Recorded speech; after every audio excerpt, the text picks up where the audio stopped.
Bonjour à tous, j'espère que vous allez bien. Alors aujourd'hui, je vous retrouve pour l'analyse de la pleine lune en Capricorne qui aura lieu le 22 juin à 3h10 du matin, heure de Paris, donc au tout début du signe du Capricorne. Et cette pleine lune, elle peut nous amener des réponses euh, ou concerner des étapes décisives, voire des situations qui aboutissent par rapport à ce qui a été démarré pour vous lors de la dernière nouvelle lune en Gémeaux qui était conjointe à Vénus, je vous le rappelle, d'une part, et carrée à Saturne. Alors, donc, comme toutes les pleines lunes, on n'est pas dans une phase où quelque chose démarre, on est plutôt dans une phase où soit on attend des réponses, soit on est sur le point de prendre conscience, d'apprendre quelque chose ou de terminer, de voir une situation aboutir. Du moins, c'est ce qu'on souhaiterait parce qu'on va voir que c'est pas aussi simple que ça lors de cette pleine lune. Donc, pour que vous puissiez suivre avec moi, je vous montre un petit peu où se trouvent les planètes. Donc, on a la Lune au tout début du signe du Capricorne. Il y aura d'ailleurs deux pleines lunes cette année dans le signe du Capricorne. La prochaine aura lieu à la fin du signe. Donc, il y aura d'abord la nouvelle lune au mois de juillet en Cancer et ensuite une deuxième pleine lune en Capricorne suite à cette nouvelle lune. Donc, on a pour celle-ci la Lune en Capricorne. En face, on a eh bien, le Soleil, Vénus et Mercure dans le signe du Cancer, dans ce signe d'eau du Cancer qui est relié à la famille, qui est relié au foyer, aux émotions, aux origines, au passé. D'ailleurs, cette Lune en Capricorne, dans le signe du Capricorne, peut aussi avoir un rapport avec le passé, peut aussi avoir un rapport avec la pierre, avec le foyer, la maison, on va le voir. Et donc, les planètes, surtout le Soleil et la Lune, ici, sont au carré de Neptune. Alors, Neptune est encore dans le signe des Poissons à ce moment-là. Il passera en Bélier que l'année prochaine, mais il est à la toute fin des Poissons, ce qui fait que la Lune étant au tout début, ça forme quand même un carré à Neptune, ce qu'on appelle un carré en signe dissocié, c'est-à-dire que normalement, pour qu'on ait un véritable carré, on aurait dû avoir la Lune à la toute fin du Sagittaire, mais là, elle est au tout début du Capricorne. Ça reste quand même un carré T, là, entre le Soleil, la Lune et Neptune. Et puis, comme aspect important, on va avoir un sextile entre Mars en Taureau et Mercure en Cancer. Et on a aussi Saturne qui maîtrise cette pleine lune. Donc la lune en Capricorne, elle est maîtrisée forcément par Saturne. Saturne, lui, qui est toujours dans le signe des Poissons. Alors, les personnes qui vont être les plus concernées par cette pleine lune vont être évidemment les natifs de la croix cardinale, donc surtout ceux qui ont des planètes ou des points, par exemple l'ascendant, le milieu du ciel, en tout début de Capricorne, mais aussi ceux qui ont des planètes ou des points au tout début du Cancer, du Bélier et de la Balance, donc particulièrement les Capricornes et les Cancers. Et puis, si vous avez aussi des planètes sur la toute fin euh, des signes mutables, donc que ce soit Sagittaire, Gémeaux, Poisson ou Vierge, sur les deux, trois derniers degrés de ces signes, eh bien, vous pourriez aussi être touché par cette pleine lune. Alors, une lune en Capricorne, c'est une lune qui est en exil. C'est en exil puisque son signe de domicile, c'est le signe du Cancer. Et là, elle est au plus loin de son domicile, elle est en face, elle est dans le signe du Capricorne. Donc, ça peut toucher des personnes extérieures à vous ici. C'est le Cancer, c'est là où se trouvent justement Soleil, Mercure et Vénus, donc qui sont maîtrisés, puisqu'ils sont dans le signe Cancer, par cette lune en Capricorne. Donc le fait qu'elle soit en exil la place dans une énergie qui n'est pas la plus adaptée, la plus adéquate à sa nature. Pourquoi elle, la lune en général, dans son domicile en Cancer, ses vertus, ça va être la douceur, le rêve, les émotions, la notion de sécurité affective, émotionnelle, voilà, le cocon, l'univers que l'on crée, le cocon dans lequel on aime se lever. Et ici, elle est dans un signe d'hiver, contrairement au signe du cancer qui est un signe d'été. D'ailleurs, on est là juste après le solstice d'été, hein, donc on est autour du solstice d'été à ce moment-là, et on a cette lune qui pourtant se trouve dans un signe d'hiver. Alors les planètes en cancer, elles sont plus tournées vers la fécondité, vers l'abondance, la création. Et la lune en Capricorne, elle est un peu refroidie dans ce signe d'hiver qui est celui du Capricorne, et elle est obligée en quelque sorte de faire appel à ses ressources intérieures pour tenir bon, parce que au moment de l'hiver, si on fait l'analogie avec les saisons, eh bien c'est le moment où la nature est complètement euh, dans sa phase de mort, de repos d'une certaine manière, et où pour subsister en attendant le printemps qui arrivera, eh bien, elle fait appel à ses ressources les plus profondes, les plus intérieures pour tenir bon jusqu'au printemps qui arrive. Et donc, ici, avec cette lune en Capricorne, on pourrait être dans une situation un petit peu comme ça, dans laquelle on est amené à faire appel à nos ressources intérieures pour tenir bon d'une certaine manière dans une situation où on est obligé soit de se relever les manches, soit de prendre une situation à bras-le-corps, soit de fournir beaucoup plus d'efforts, toujours avec cette notion de faire appel à ses ressources intérieures et de mettre peut-être un peu de côté, du coup, ses émotions pour relever un défi, pour achever une situation, pour arriver au bout peut-être d'une situation qui est sur le point de se terminer. Comme ces émotions ou sa fragilité à cette lune en Capricorne sont plus menacées, eh bien, donc pour nous, hein, c'est comme ça que ça va être vécu aussi, on va devoir s'appuyer sur autre chose, si vous voulez, que seulement sur les éléments extérieurs ou que sur une forme de d'infantilité ou de régression.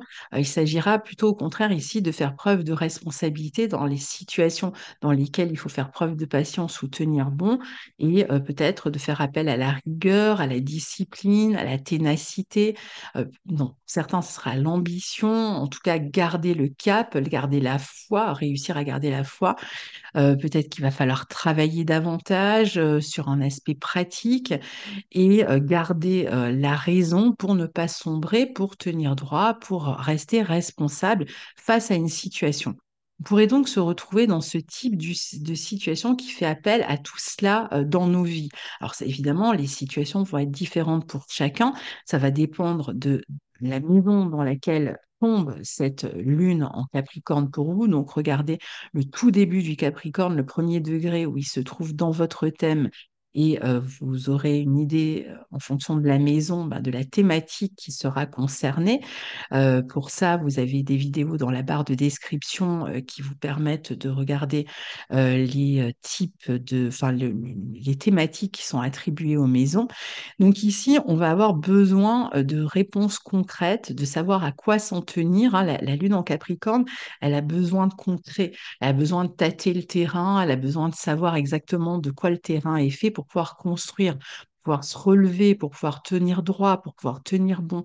Et ici, donc, il y a un besoin comme ça d'éléments concrets, il y a besoin de savoir où on en est, il y a un besoin de réalisme, besoin de planification, un besoin de clarté pour pouvoir avancer, pour construire, pour se rétablir pour certains.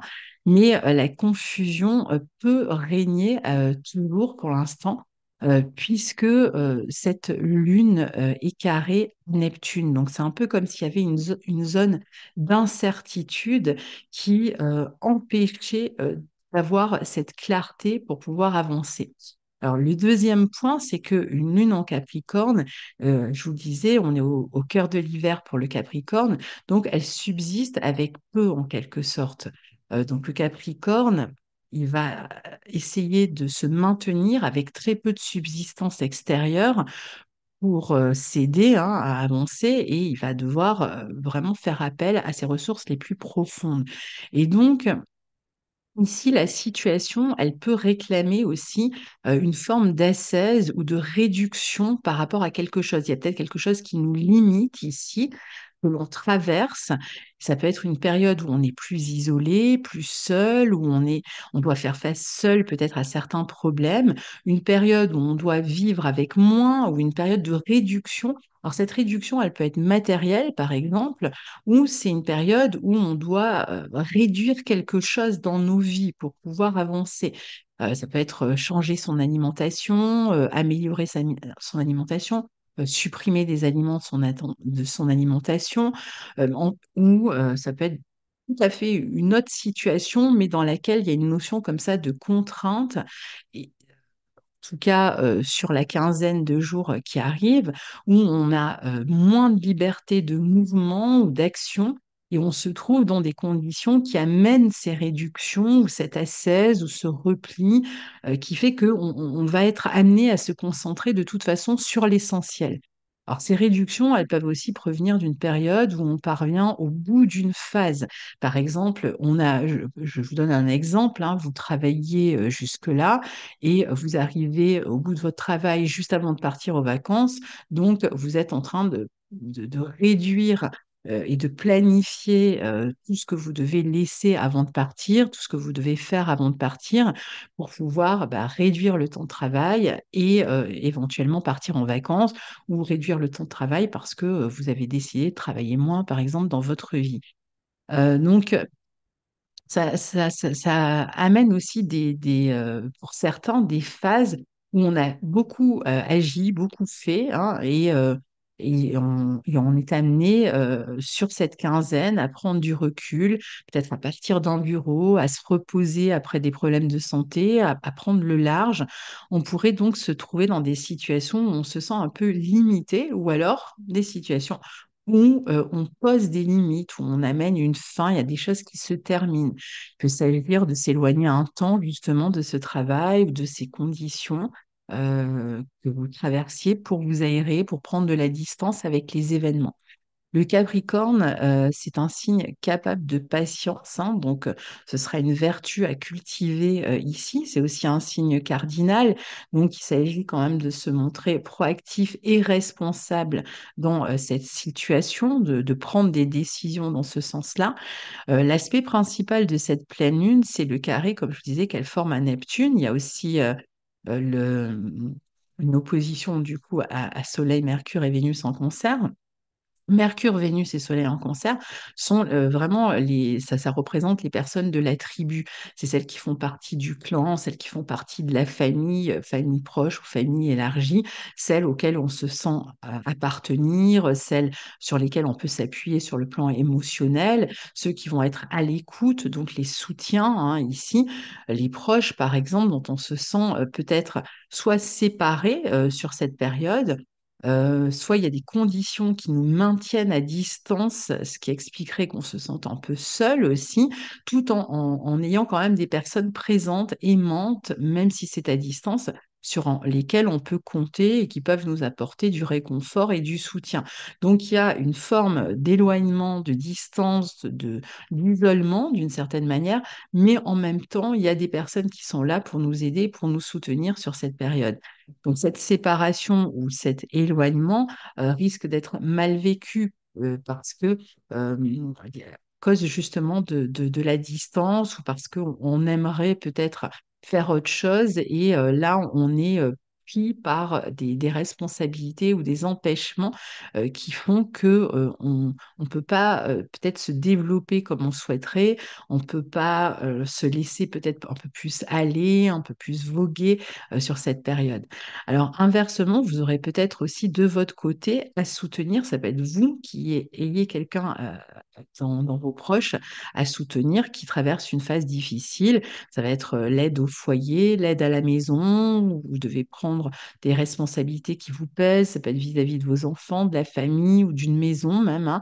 Et ça sera important, alors si ce sont des personnes évidemment, d'être un réconfort pour les personnes qui en ont besoin. Et ce carré à Neptune, justement, il sollicite l'empathie, l'écoute. En revanche, si vous êtes la personne dont il faut s'occuper parce que vous traversez une phase difficile, ça va être important, évidemment, de pouvoir s'ouvrir, de communiquer, d'expliquer ce que vous traversez, mais en même temps, d'éviter l'apitoiement sur soi-même, mais plutôt de prendre des responsabilités vis-à-vis de votre état et de faire ben, ce qu'il faut pour essayer, évidemment, de l'améliorer. Alors, si vous travaillez avec un groupe, si vous étudiez avec un groupe aussi, surtout à distance, ça peut être aussi le moment d'arriver à la fin d'une session, à la fin d'un cours, à la fin d'un travail en groupe, à la fin de réunions euh, auxquelles vous participiez jusque-là et vous arrivez au bout de quelque chose. Et ça peut être souvent le cas dans ces périodes-là, quand on arrive sur ces périodes de fin d'année, où par exemple on a suivi un cours de danse pendant toute l'année, on a fait un spectacle, et puis bon, ça va être le moment où il y a la représentation, et puis on se sépare. Bon, vous pouvez appliquer ça à d'autres contextes, mais qui font que vous avez fréquenté un groupe jusque-là et vous arrivez au bout, tout simplement, à la fin. Ça peut être la fin d'un travail, comme je vous disais, hein. Pour ceux qui passent des examens ou qui suivent des formations, dans la mesure où cette pleine lune s'inscrit quand même dans la nouvelle lune en Gémeaux, il s'agira de la mise en pratique avec une lune en Capricorne. On peut mettre en pratique ses connaissances, on peut être amené à mettre en pratique ses connaissances. Donc, on peut atteindre là une phase plus pratique qui arrive puisqu'on est dans un signe qui est plus concret, plus pratique. Sur le plan de la santé, puisqu'avec le carré à Neptune, on peut penser à des questions de santé, puis surtout que la Lune en Capricorne, elle est maîtrisée par Saturne qui est en Poisson, hein, donc c'est vrai qu'il peut y avoir aussi des affaires de santé dans l'air. Donc pour ceux qui sont concernés, eh bien, cette pleine lune peut être une phase justement de guérison. On peut être sur une quinzaine comme ça où on est en train d'essayer de se rétablir. Donc, un moment de repos peut-être forcé, potentiellement lié à une problématique passée qui a réapparu récemment et dont on doit s'occuper encore une fois avec sérieux et puis surtout en prenant un peu de repos, en s'écoutant, en s'écoutant tout en se responsabilisant vis-à-vis de la situation. Donc, une situation de guérison qui peut réclamer soit du recul, soit de l'isolement, soit une phase de guérison, une phase de repos. Ça peut toucher même l'aspect psychologique, des dépressions, des idées noires, par exemple. C'est pas forcément physique, hein. Si vous êtes concerné, je pense que d'ici le 6 juillet prochain, jour de la nouvelle lune en cancer, vous devriez vous être régénéré. Donc ça vaut le coup ici de se montrer patient et de ne rien précipiter et de vraiment prendre le temps de la guérison. Alors, cette pleine lune, elle peut aussi avoir une implication au niveau créatif. Elle peut permettre de s'occuper d'aspects de mise en forme de l'imagination. On va faire des plans, on va faire des schémas, on va organiser un travail d'imagination qui débutera potentiellement à la prochaine nouvelle lune le 6 juillet, mais on peut déjà être en train d'y réfléchir, être en train d'y penser, réfléchir à comment aborder concrètement ce travail créatif. Le trio en cancer, en plus, est très propice à l'imagination, de même que le carré de la Lune à Neptune. Il y a vraiment cette idée dans le signe du cancer pour la créativité, c'est l'idée de créer son univers. Il peut y avoir une dimension poétique ou musicale, en fait, hein, dans ce que vous avez à créer. Et donc, ici, c'est vrai que les planètes en cancer, surtout avec une Vénus hein, qui transite dans ce signe, euh, ça va permettre d'être en contact avec ses sensations, avec son imagination, sa créativité, son inspiration, pour créer percer un univers qui nous habite, un univers intime auquel on pourrait chercher à donner forme avec la Lune en Capricorne qui, elle, est dans un signe qui va donner la forme, un signe de terre, un signe qui construit et qui donne forme. Donc, ça peut être une phase de réflexion aussi par rapport à un travail créatif qu'on voudrait mettre en forme et qui pourrait démarrer plutôt à la prochaine nouvelle Lune. On va pouvoir aussi communiquer autour d'un travail créatif si le travail créatif est déjà sorti, s'il est déjà terminé, puisque c'est une pleine lune, donc on peut être aussi en train de régler, de s'occuper d'un travail créatif qui est déjà sorti et qui nous amène à chercher peut-être des voies d'ouverture avec le carré à Neptune, des voies de visibilité. On réfléchit à comment le rendre plus populaire avec les planètes en cancer, plus visible, hein. Alors, le Soleil, Mercure et Vénus en Cancer sont très intéressants pour communiquer justement autour d'un travail créatif, pour le voir promu, et puis avec cette lune en Capricorne, pour assumer finalement un travail qui a pu prendre du temps avant d'émerger et qui maintenant suit son cours, se propage. Alors, il est vrai que parfois, le carré de Neptune va amener des déceptions, surtout si on a vu les choses en grand. Il peut amener aussi des circonstances qui provoquent des manques ou de l'insécurité affective dans les relations, parce que c'est vrai qu'une pleine lune, elle peut aussi nous parler de la vie relationnelle, surtout qu'on a un Soleil, Mercure, Vénus ici. Possible qu'on communique à distance dans des relations, hein. Je vous disais, il y a une notion quand même peut-être d'isolement ou d'éloignement. Et à ce moment-là, le carré à Neptune, il peut être vécu, pour ceux qui sont dans ces circonstances-là, comme un manque, comme des difficultés, de l'hésitation, de la confusion, comment on va pouvoir se retrouver. Donc on peut être dans une phase encore un petit peu déprimante d'une certaine manière, dans la mesure où on n'y voit pas encore complètement clair pour la suite. Le Cancer et le Capricorne, tous deux des signes qui sont liés, comme je vous l'ai expliqué tout à l'heure, aussi au foyer pour le Cancer, à la famille, au foyer, au refuge, au cocon, et le Capricorne à la pierre. Donc ici, il peut y avoir pour d'autres plutôt des situations qui vont concerner le foyer, le cocon, avec le carré à Neptune.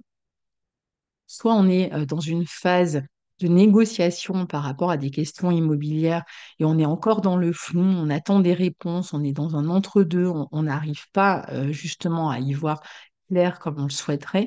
Soit on est dans une phase où on a déjà conclu, on a déjà signé des engagements et on est sur le point là, sur cette quinzaine, de s'éloigner d'un lieu, de quitter un lieu. Alors ça peut être peut-être compliqué pour certains de s'éloigner d'un lieu qui était important pour vous. Ça peut être un lieu dans lequel on a vécu pendant longtemps, autour duquel on a une histoire ici. Donc, voilà. Maintenant, si euh, on est dans des phases où on manque un peu de clarté, hein, par rapport à toutes les situations finalement que j'ai posées jusque-là, puisque je vous disais que le carré à Neptune va amener quand même une confusion là où on chercherait vraiment à avoir des réponses sûres, hein, avec cette lune en Capricorne, où on a besoin de raison, de réalisme pour pouvoir avancer. Ce qui va être intéressant, comme je vous l'ai montré au début sur la carte, c'est que on a quand même un sextile exact ici entre Mars en Taureau et Mercure en Cancer.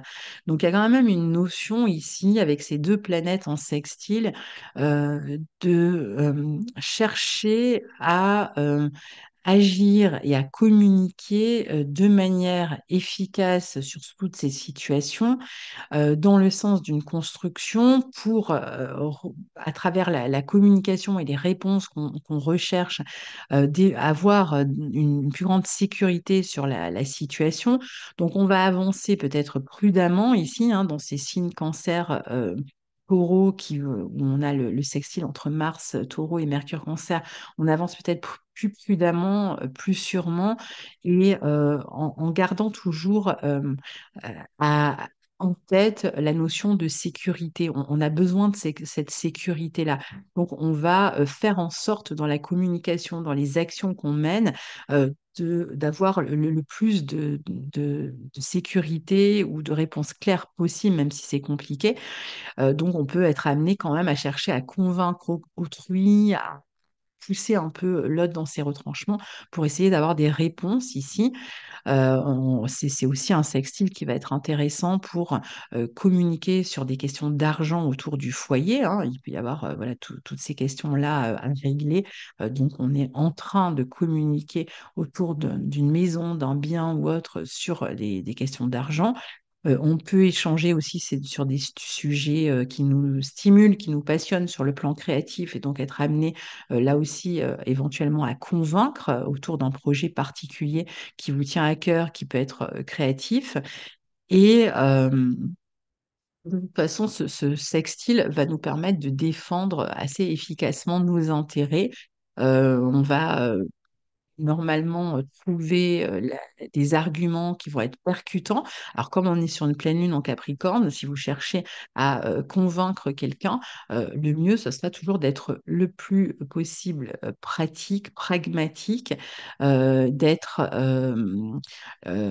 rationnel dans votre manière de communiquer, d'amener des gages de sécurité là où il y a des négociations en cours. Mais c'est vrai que ce sextile, il va donner du courage, de la détermination pour défendre ses intérêts. Il vient fortement et favorablement appuyer la Lune en Capricorne. Donc, si vous devez faire des efforts quelque part, je pense que vous aurez quand même le mental pour ça, pour faire avancer vos affaires efficacement. Il y a quand même un fond de communication joyeux, intense et passionné, avec une possibilité quand même d'écoute ici, hein, assez marquée. Donc voilà, et puis pour d'autres, c'est vrai qu'avec cet aspect-là, on pourrait communiquer à distance et aussi, il peut y avoir une bonne communion dans le groupe, bonne communication de groupe ici, avec cet aspect, toujours avec cette notion quand même de passer à des affaires pratiques.